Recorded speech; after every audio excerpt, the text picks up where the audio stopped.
Sahabat GKI Kayu Putih, kita pasti pernah mendengar ayat ini. Lukas 11 ayat yang ke-9. Mintalah maka akan diberikan kepadamu, carilah maka kamu akan mendapat, ketoklah maka pintu akan dibukakan bagimu. Nah, saya rasa kita semua pasti pernah ya dengar ayat ini.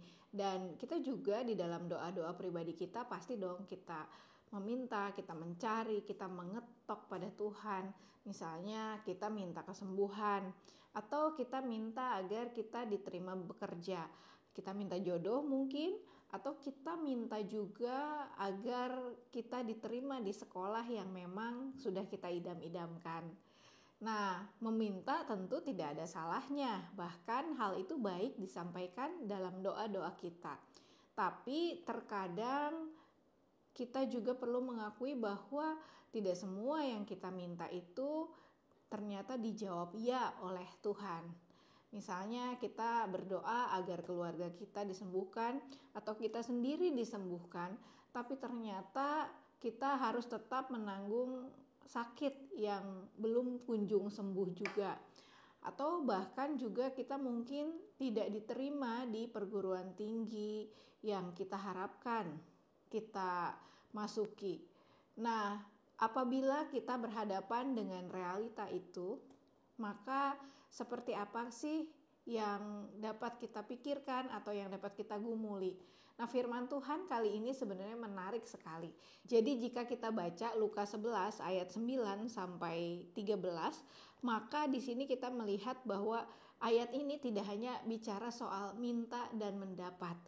Kalau kita lihat di sini di ayat 10 sampai yang ke-13 saya akan bacakan.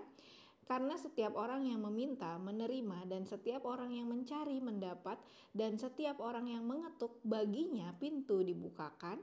Bapa manakah di antara kamu jika anaknya minta ikan, daripadanya akan memberikan ular kepada anaknya itu ganti ikan? Atau jika ia minta telur, akan memberikan kepadanya kalajengking?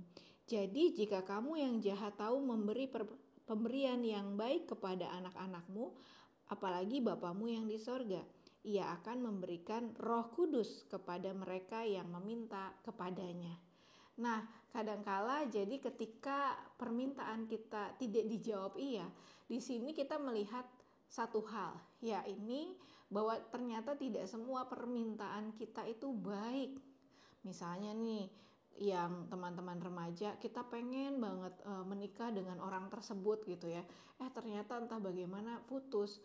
Nah, di sini barangkali kita melihat gitu ya, kita mungkin sudah berdoa sama Tuhan sedemikian rupa, tetapi barangkali mungkin yang kita minta itu bukan yang kita butuhkan. Jadi mungkin kita ternyata tidak cocok dengan orang tersebut. Jadi di sini Tuhan menjawab tidak gitu. Karena barangkali kalau kita dijawab iya, maka sesuatu yang buruk mungkin akan terjadi. Nah, hal kedua yang kita pelajari di sini, memang kadang-kadang permintaan kita itu baik adanya. Sebagai contoh, kita barangkali sakit dan kita ingin Tuhan menyembuhkan agar kita bisa hidup lama dengan keluarga kita. Atau mungkin kita berharap agar orang tua atau anak kita disembuhkan, tapi ternyata mereka tetap sakit. Bagaimana dengan hal ini? Apakah ini berarti Tuhan memberikan kalajengking pada kita? Nah, sahabat GKI Kayu Putih, di dalam hidup ini memang ada hal-hal yang memang kita tidak ketahui, atau ada hal-hal yang menjadi bagian misteri dari dalam kehidupan. Tidak selalu yang sakit itu disembuhkan, tidak selalu orang yang memang sudah berusaha dengan sekuat tenaga untuk masuk ke dalam perguruan tinggi tertentu terus kemudian dia dapat, ataupun tidak semua hal-hal yang sifatnya memang A maka hasilnya akan seperti yang diharapkan A juga gitu. Kadang-kadang hasilnya lain. Tapi di sini kita lihat ada satu hal yang Tuhan berikan di dalam kita menjalani hidup ini. Walaupun kadang-kadang apa yang kita hadapi tidak sesuai dengan harapan kita, walaupun permintaan itu baik.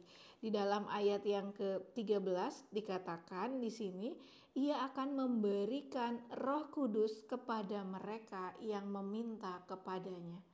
Artinya apa? Ketika permintaan itu baik, tetapi barangkali kenyataan hidup tidak sesuai dengan apa yang kita harapkan, maka Allah memberikan Roh Kudus kepada kita untuk menjalani hidup itu, walaupun kadang-kadang tidak sesuai dengan apa yang kita inginkan.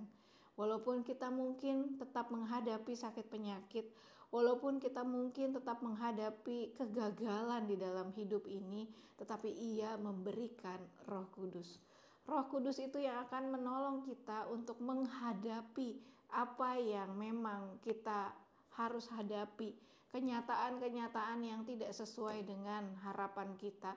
Dan di satu titik kita akan melihat ke belakang, lalu kita akan berkata, Tuhan itu menyertai kita. Itulah yang Ia berikan ketika kita meminta sesuatu, dan Roh Kudus memberikan kita kedamaian di dalam hati kita. Demikian renungan kali ini. Ikuti terus seri Sapaan Sahabat selanjutnya. Tuhan memberkati kita. Hai sahabat, apakah Anda memiliki hal-hal yang ingin didoakan? Misal pergumulan atau harapan-harapan di dalam hidup ini, atau hal-hal lainnya. Jika Anda memiliki hal-hal yang ingin didoakan, maka Anda dapat menuliskannya dalam secari kertas dan menaruh di dalam kotak permohonan doa. Silakan memasukkan pada kotak ini dan kami jamin kerahasiaannya. Atau Anda juga dapat membuka website GKI Kayu Putih yang ada di dalam link bio, dan kemudian juga mengisi hal-hal yang Anda ingin isi di sana, seperti berbagai pokok doa yang ingin didoakan. Loh, tapi kan saya harus menulis nama. Tenang saja, kerahasiaan terjamin karena email tersebut akan langsung diterima oleh tim pendeta GKI Kayu Putih. Jadi, mari kita bersama-sama menjadi komunitas yang saling mendoakan. Tuhan memberkati kita.